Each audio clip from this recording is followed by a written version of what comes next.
Another bad event after the earthquake in Turkey. New Zealand has declared a national state of emergency after Cyclone Gabrielle battered much of the North Island, causing extensive damage and displacement of thousands of residents.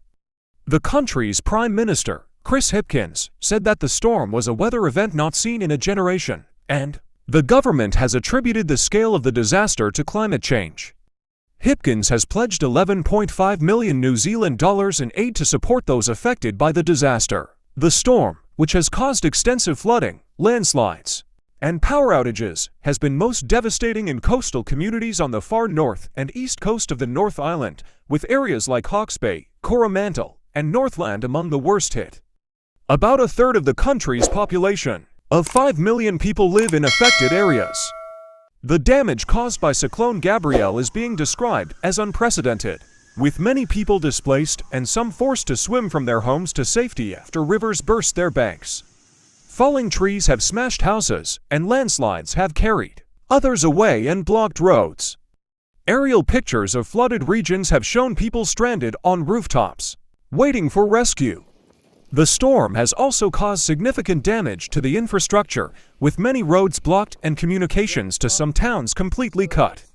Civil defense authorities in Hawke's Bay have said that they can't cope with the scale of the damage, and Australia and the UK have pledged to help. The severity and damage caused by Cyclone Gabrielle has not been experienced in a generation, according to Prime Minister Hipkins. He has declared a national state of emergency, which enables the government to streamline its response to the disaster. It has been applied to the Northland, Auckland, Tirrawiti, Tararua, Bay of Plenty, Waikato, and Hawke's Bay regions. New Zealand has only previously declared a national state of emergency on 2 occasions during the start of the COVID-19 pandemic and following the 2011 Christchurch earthquake. The emergency order will help the government to respond more effectively to the disaster, which has caused significant damage to the country's infrastructure, property, and people. The Met Service says that conditions are expected to clear in the coming days, and heavy rain warnings are being lifted for some parts of the country. However, it has warned that wind could still cause further damage.